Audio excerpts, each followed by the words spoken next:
तो आज का हमारा भौतिक विज्ञान यानी क्लास 10th का जो साइंस है उसका पहला चैप्टर है फिजिक्स का प्रकाश का परावर्तन। आज उसका टॉप 50 ऑब्जेक्टिव को कवर करेंगे। तो पहला क्वेश्चन है हमारा, गोलीय दर्पण के परावर्तक पृष्ठ की वृत्ताकार सीमा रेखा का व्यास क्या कहलाता है। यानी एक गोलीय दर्पण है तो उसका जो वृत्ताकार होता है उसका जो व्यास यानी मूल रूप से उसकी चौड़ाई की बात कर रहा है कि वो कितना चौड़ा है, तो उसको क्या बोलते हैं, द्वारक बोलते हैं। गोलीय दर्पण का द्वारक। तो आंसर हो जाएगा डी। दूसरा क्वेश्चन है, दंत विशेषज्ञ किस दर्पण का उपयोग मरीजे को दांत को बड़ा प्रतिबिंब देखने के लिए करता है। अभी आप देखिए, बड़ा प्रतिबिंब किस में बनता है, अवतल दर्पण में बनता है। अब बड़ा प्रतिबिंब जहाँ पे आ गया वहाँ पे अवतल दर्पण आएगा। तो आंसर क्या होगा हमारा, अवतल दर्पण, चाहे वो किसी चीज़ में यूज हो। यदि किसी बिंब का प्रतिबिंब का आवर्धन ऋणात्मक है तो उस बिंब की प्रकृति क्या होगी। आवर्धन ऋणात्मक है यानी हाइट जो है, प्रतिबिंब का हाइट वो ऋणात्मक है।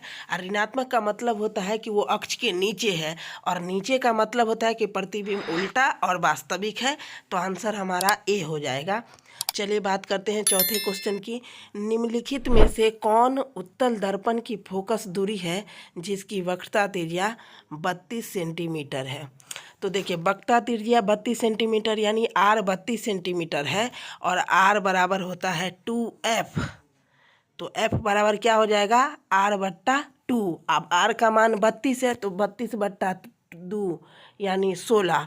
अब बात कर रहा है उत्तल दर्पण, तो उत्तल दर्पण का वक्रता त्रिज्या क्या होता है, धनात्मक होता है। तो प्लस 16 सेंटीमीटर हो जाएगा। तो हमारा आंसर हो जाएगा सी। पांचवा क्वेश्चन है, परावर्तन के नियम से निर्धारित होता है। परावर्तन के कितने नियम हैं, हम सभी जानते हैं, 2 नियम हैं। आपतन कोण परावर्तन कोण के सदैव बराबर होता है, और आपतित किरण, परावर्तित किरण और अभिलंब तीनों एक ही तल में होते हैं। तो इसमें कौन सा मैच कर रहा है, आपतन कोण बराबर परावर्तन कोण। हाँ, पहला ही आंसर है, तो इसका आंसर हो जाएगा ए। हवा में प्रकाश की चाल क्या होती है। 3 × 10⁸ मीटर पर सेकेंड। इसी को अगर किलोमीटर में दिया तो 3 लाख किलोमीटर पर सेकेंड। सातवां क्वेश्चन है, प्रकाश किस तरंग का उदाहरण है। विद्युत चुंबकीय तरंग का। आंसर हमारा बी हो जाएगा। प्रकाश के परावर्तन के कितने नियम है, 2 नियम है। ये क्वेश्चन बहुत बार पूछा गया है, हो सकता है इस बार भी आ जाए। प्रकाश के परावर्तन के कितने नियम है, 2 नियम है। कौन कौन से, आपतन कोण सदैव परावर्तन कोण के बराबर होता है, और आपतित किरण, परावर्तित किरण और उसके बीच डाला गया अभिलंब तीनों एक ही तल में होते हैं। 9वां क्वेश्चन है हमारा, किस दर्पण में बड़ा प्रतिबिंब बनता है। अब प्रतिबिंब बड़ा किस में बनेगा, अवतल दर्पण में। हमेशा अवतल दर्पण में ही बड़ा प्रतिबिंब बनेगा। गोलीय दर्पण में फोकसांतर एवं वक्रता त्रिज्या के बीच संबंध है। तो अभी आपको बताए थे r बराबर 2f होता है।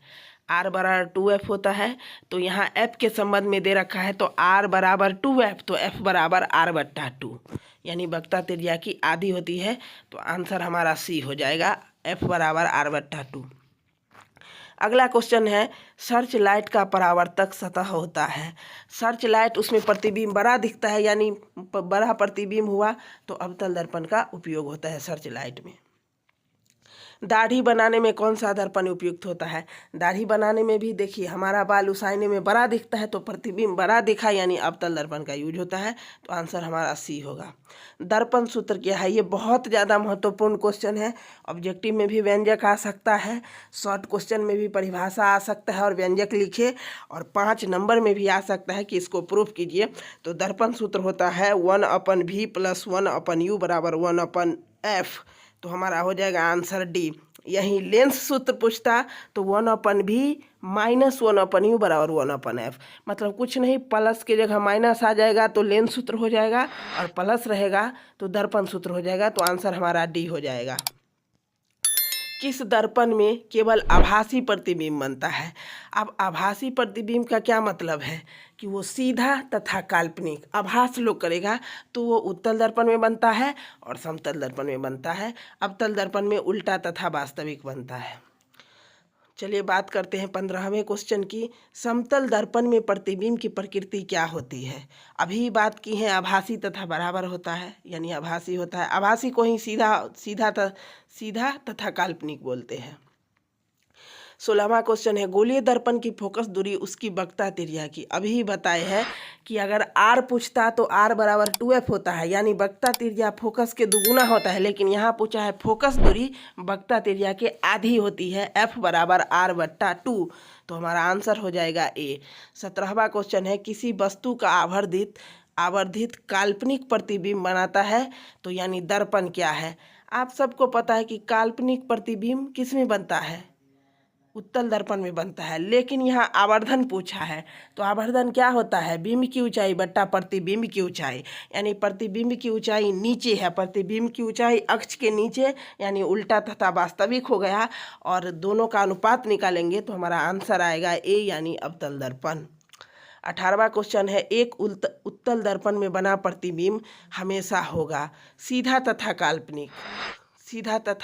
काल्पनिक, तो हमारा आंसर उसी को ह्रासित लिख दिया है, तो आंसर हमारा हो जाएगा बी। ईंट है क्या है, अब देखिए 3 तरह का वस्तु होता है। एक वस्तु होता है जिसके आर पार हम देख सकते हैं, तो उसको बोलते हैं पारदर्शी, और एक होता है जिसको हम आर पार नहीं देख सकते हैं, उसको बोलते हैं अपारदर्शी।